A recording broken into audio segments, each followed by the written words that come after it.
Today, we're here with Arthur Touchot from Marteau Co. We're going to talk about some exceptional watches. Thank you for coming to Zurich and showing us these beauties. Thank you so much for having me. Of course, it's a pleasure, man. I've known you for many years. You were in different spots in the industry, from auction to Hodinky. So it's nice to have you here. And also to talk about your new venture. And we're going to talk about basically the second catalog, which you're offering at your new auction house, which I'm very excited and happy for you, sir. And it's going well. Huh? Yeah. How was the launch of the company? Because you had a successful first sale, you set some very cool world records, and now you created even better selection, which is super difficult. How is it for you? Yeah, it's been really exciting, really exciting. The reception has been great. Honestly, I'm kind of like overwhelmed by the support that we're receiving from collectors and watchmakers. When you launch a new venture, it's the big unknown, you just like have no idea how it's going to go. And our first auction, which is called the First Strike, went very well. And now we have collectors who are entrusting us with some more pieces for the second sale. Wow, it's incredible. I mean, when we spoke about doing this video, you showed me the list, beforehand. I'm like, oh my God, like this is like a dream collection, If you have like enough money, you just buy all of these, and I think you're set for a long time.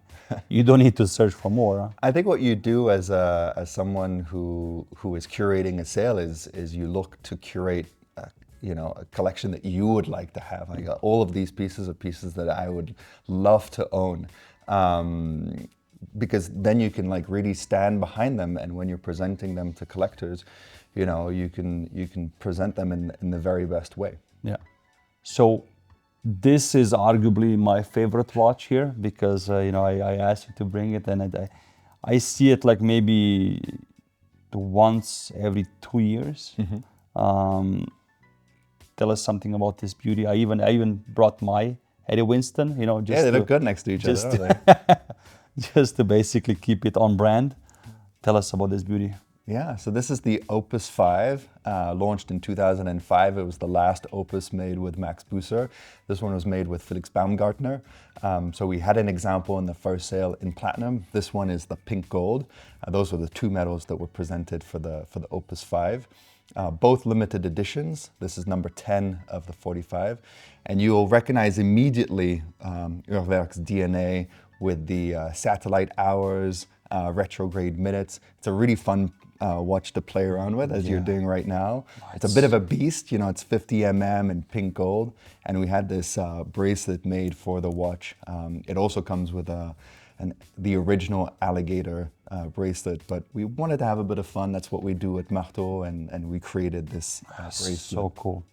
This is it's like a grail, I think. If you collect woodworks, guys, and if you have the budget for this, just check it out.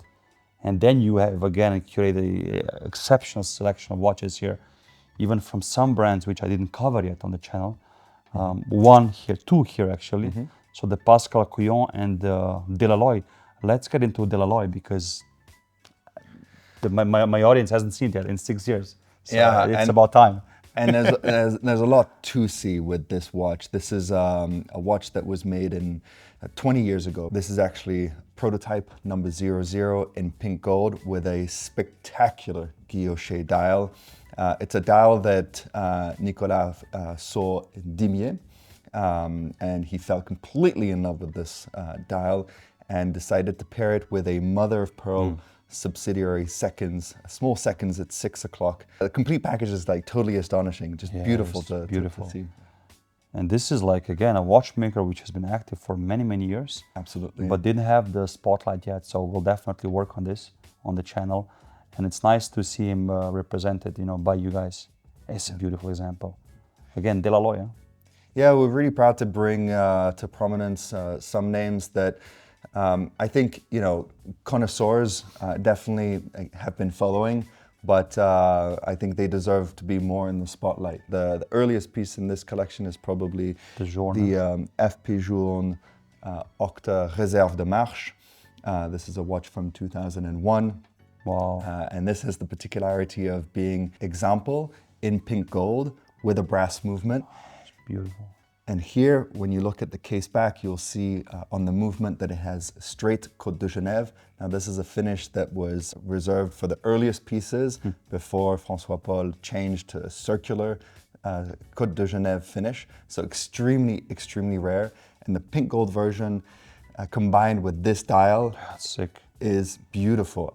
To me, this dial is one of the most beautiful dials I've seen on an early Journe. It is. It's like a bouquet final, you know, fireworks. It just shimmers. It's stunning. It's gorgeous. It's gorgeous. And beautifully as well aged. Huh? Yeah. 2001 you said? 2001. Wow, that's a long time ago. Huh? And 2001 is actually around the same time that François Paul started thinking about another piece that took a longer time to produce, but it is the Chronometre Optimum. And the Chronometre Optimum is a piece that took a few years to produce, but it is the ultimate chronometer per François Paul Journe. It is a watch that borrows features from two other pieces, the Chronomètre Souverain and the tourbillon. And you can see there are some details like the remontoir d'égalité. Which I love. Yeah. Oh, I love remontoirs, man. It's beautiful. And the seconds? Yeah, what's funny about the seconds is that they turn around the other way because they follow the remontoir. It's very cool. I never knew this actually. I never saw this. The watch is just perfect. In platinum, stunning piece. Awesome. Again, you know, with what you brought here, I just need like a much bigger budget. And one more thing I'll say about the Chronometre Optimum. It is, I think, misunderstood because when you look at the piece, it looks and it feels and it is a time only. So it feels simple. Yeah. When you turn it around and you look at the movement, you understand immediately that this is actually one of the most complex pieces in the catalogue.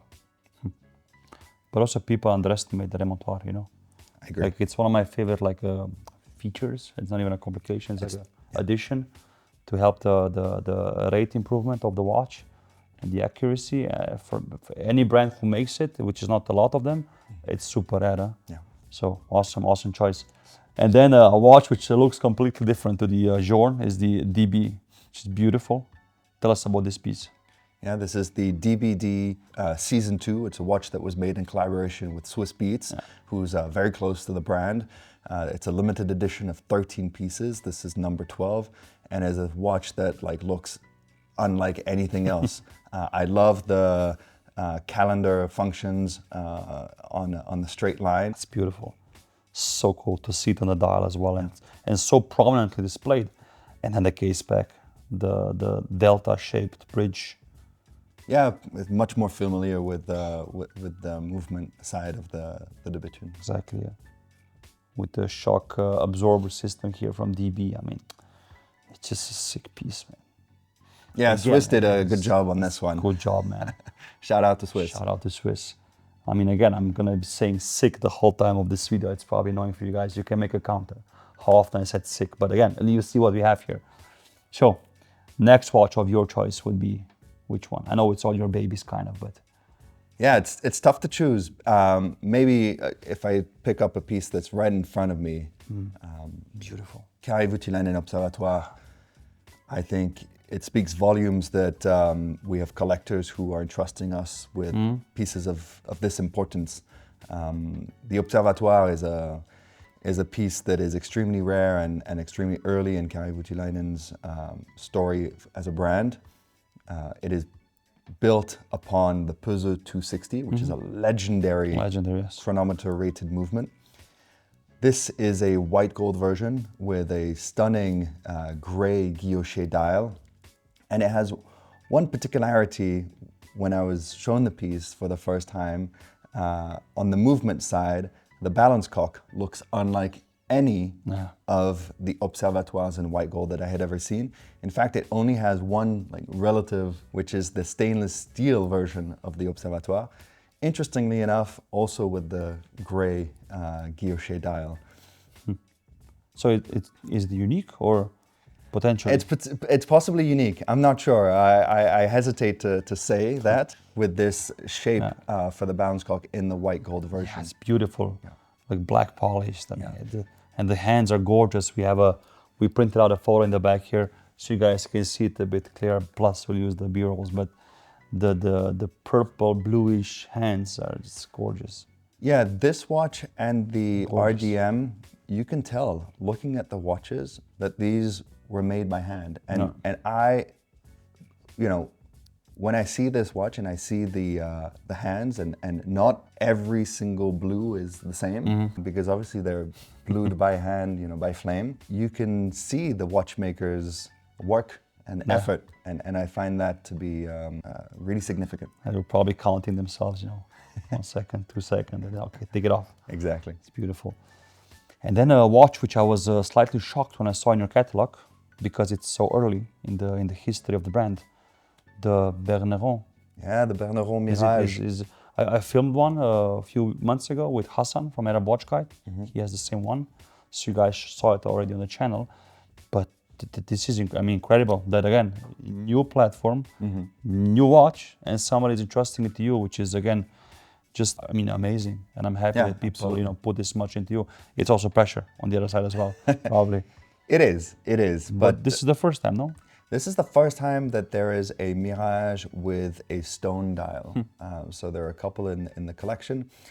This is the Tiger Eye stone, which I love because in this yellow gold 34 case, I think it just leans into the vintage look of this watch. Totally, yeah. So you mentioned that it is new, but honestly, if you saw this on the tray and you didn't know anything about watches, you would think that this is a vintage piece. Yeah, true.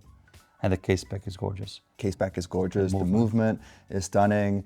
You know, it's the philosophy of Berneron to avoid straight lines, and that is very difficult to do in a movement, but he's achieved it, and so it's spectacular. Gorgeous with the tiny balance wheel. It's nice. And then one of my other favorite watchmakers and models is Crayon. Yeah. And I've never seen this dial in person. It's absolutely stunning. So tell us about this beauty. This is the Crayon Anywhere.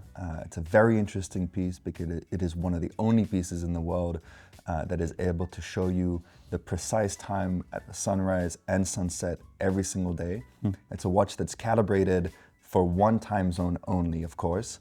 And what's really fun is when we were entrusted this piece, I immediately called Rémi and Faye and went to see them in Neuchâtel, show them the piece and ask them, you know, the one unknown is, I don't know who is going to buy this watch. I don't know where that person is based. And so I don't know if this watch needs to be recalibrated. None of the other watches need to, but this one does to function. And they said, absolutely, we'll recalibrate it for the winning bidder. So that's fun. Beautiful. Because also you have a very strong relationship with watchmakers, right? That was one of your founding cornerstones of the company. Yeah, absolutely. Marteau is a platform that was conceived for collectors and for watchmakers. In terms of the commission structure, we're the first auction house in the world to guarantee watchmakers a part of the hammer price. This is something that is well established in the art world. And so, it's important for me whenever we are entrusted with a watch that I contact the watchmaker, that I let them know that we have a piece that is in the catalog, that I explain this commission structure and tell them that they are eligible to 3% of the hammer price.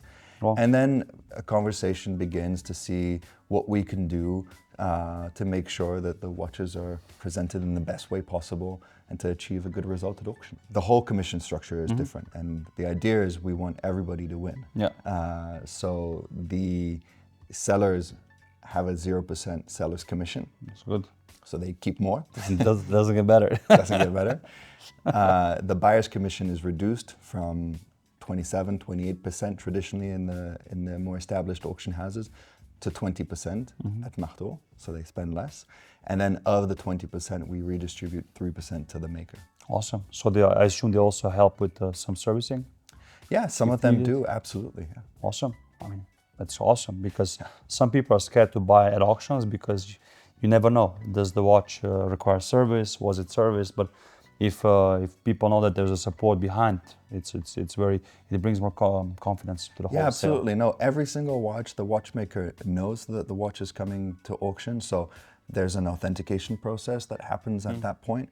And then based on the condition of the watch or the age of the watch, we'll work with the watchmaker to make sure that indeed the next owner receives the piece in good working condition and can wear it proudly on the wrist. And sometimes, like for example, Nicolas, I had him on the phone yesterday on my way here, and he remembered the piece very well. Simon Brette, this is I think the 4th one I filmed in this channel, so hope you guys saw a lot of Brette so far. You've seen a big chunk of the production there. Yes, I know quite a few owners. Again, this is again rare. It's like the Berneron, I think, in the same drawer. People entrusting you with this, it's incredible. Yeah, really, really lucky to have a watch of this caliber in our second sale. This is the Chronometre Artisan, the Edition Titane, so in titanium with a beautiful tiger claws finish. The artisan who worked on this dial. Gorgeous, gorgeous piece, super wearable on the wrist. Yeah, beautiful. This is one of those watches where the dial is as fabulous as the case back, I think, with the big balance wheel, the mirror polishing. Everything's fabulous. Just, yeah. Everything's fabulous because Simon decided to work with the very best artisans, the very best in their field for every single field. And what's difficult is bringing all of that together into a design that is coherent, that's cohesive, that feels like it was made by one person, but really this is a whole team of the very best watchmakers coming together and creating something really special. Yeah. And this is the first watch that came out of his atelier. It's incredible, you know, to start this high, let's say. So I can't wait to see what's going to come in the future. And then we go into something which you will never see on YouTube, or very rarely. A Pascal Coyon. Pascal Coyon. Watchmaker. Well, thank you. I'm practicing my French. I saw his watch for the first time many years ago when he was started with the Unitas movement. And then this is, you mentioned, I think, the 2nd edition? Yeah, this is Series 2. This time with an in-house movement. Again, very clearly inspired by the movements of pocket watches from the early and mid 20th century, with these these curved bridges, beautiful angles. So you could tell that Pascal Coyon was originally a watch and clock restorer, and I think that story comes through when you look at the movement. That's beautiful. It's just gorgeous. And he's been then slowly raising the prices, I think, in the coming years after the Unitas. And then with this in-house movement, it's just beautiful. And what's the hammer price? No, not the hammer price, because we don't know yet. What's the estimate on this one? On the Pascal Coyon, it's 20 to 40,000 Swiss francs. Nice. And if you guys want to know about all the estimates, just check out the page. I'm going to put the link in the description below. There's more watches you guys are offering. This is just a selection of them.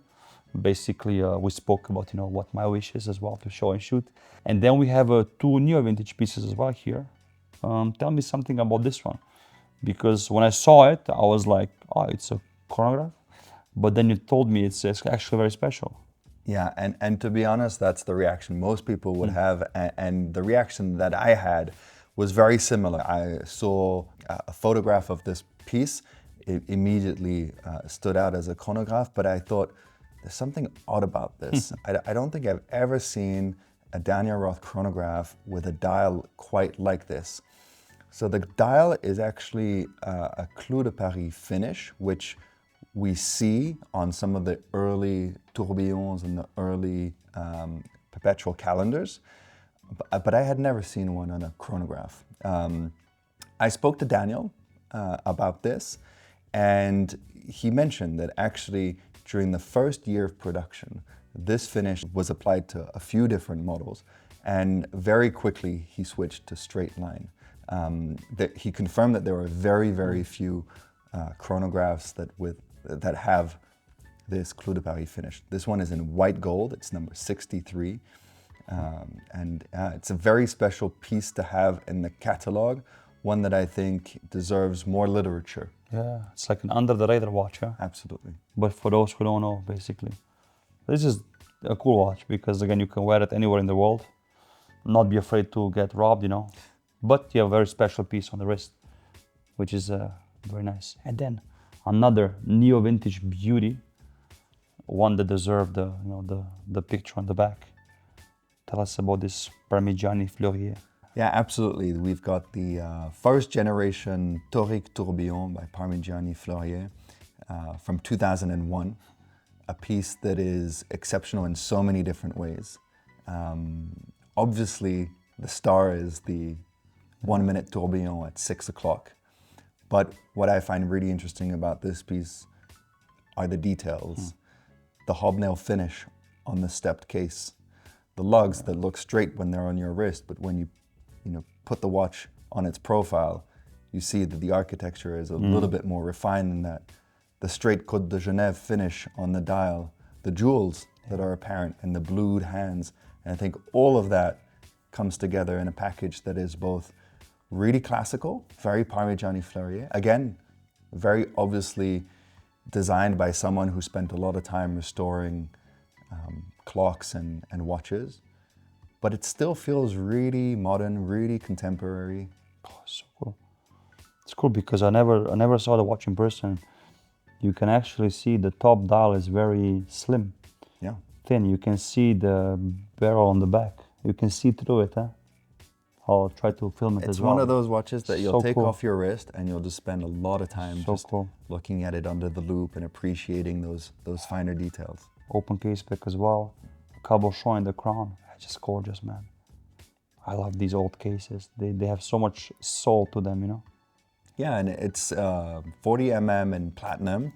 So on the wrist, it feels very much like what it is, which is a very important piece. Yeah, nice heft. And then last but not least, a surprise here, you know. This box you might recognize. I hear the rotor moving already. Kollokium. And this is a world YouTube video premiere, I think, more or less. Absolutely. This is their new model. Yeah, this is Project 2, Side B. So it's a piece that will be offered on Marteau before it becomes commercially available to everyone. It's beautiful. This is their new release, basically. It's the next release, absolutely. So if you want the first one. Well, the first one was a friends and family, so I think both are very hard to get. This one, color scheme of the dial is a little bit different. It's darker than the first Project 2, which is really interesting. I had the chance to compare both recently, and the first one has a dial that is very similar in color to the case, so the watch actually looks much bigger. Here, I think that what they've achieved is creating a watch that feels much smaller. Yeah, and because we have these lights set up, the playing with the light on this watch is just so much fun. Incredible. Yeah, I love this dial. The topographical dial is what they call it. It's gorgeous. It's fantastic. And having this piece is means a lot to me because this is a watch that was born out of a very simple conversation during Dubai Watch Week, and he congratulated us on the first sale. And I said, well, it'd be great to have a Kollokium in the next one. And he said, are you sure you want a Kollokium? And I was like, are you kidding? I love Kollokium, and collectors love Kollokium, and it would be an honor to have one. And he said, I might have something special for you coming up for the next auction. And we made it happen. It's a sneaky launch. Yeah. I mean, this might go far. Let's see. Because again, collectors today are very impatient as well. Yeah. So if you want to be the first who owns this Kollokium, there you go. I mean, that's the quickest way to one, basically. Yeah, you'll be the first one you'll be the first collector with one on the wrist during Watches and Wonders, which is when the watch will be released. Yeah, exactly. It's one of those watches, if you know, you know. Yeah. So again, finding all of these and people entrusting with these is incredible. Are you already working on the next one? Because again, you have to think in advance. Yeah, absolutely. We've already consigned some pieces for the next sale, which I won't share the date yet, but we will have a few sales this year. And one of the keywords, I just want to rebound on the trust. It is the most important thing in the auction world, is having collectors' trust. We're very lucky to have collectors who supported us from the very beginning, the day of the launch. They responded very well to the concept of supporting the watchmakers, and I think supporting a new auction house. You know, most auction houses are several hundred of years old. It's not often that there's a new kid on the block in this industry. And I'm very, very fortunate, very, very fortunate to have collectors who immediately said, I want to support you. I want to give you one of my watches. I trust you. I believe in what you're doing. And thankfully, the results of the first sale spoke for themselves and accelerated the consignment process for the second sale. And I'm very proud to be able to showcase these pieces. Awesome. So when is the auction happening? How can people apply for one of these? So the auction will take place between March 12th to March 19th. And the catalog will be live on our website beginning on March 5th. Yeah. Is when they can start registering. So basically, by the time you see this, you can check out the links in description and you can see all the pieces from the catalog. Yeah. If you see this video after the sale and you feel left out, your fault. You can see the results of the sale and get ready for the next one. That's it, man. Arthur, it was a pleasure to have you. Thank you so much. Thank you so much. And thank you for also trusting us to film these watches. Are you kidding? and not scratch them.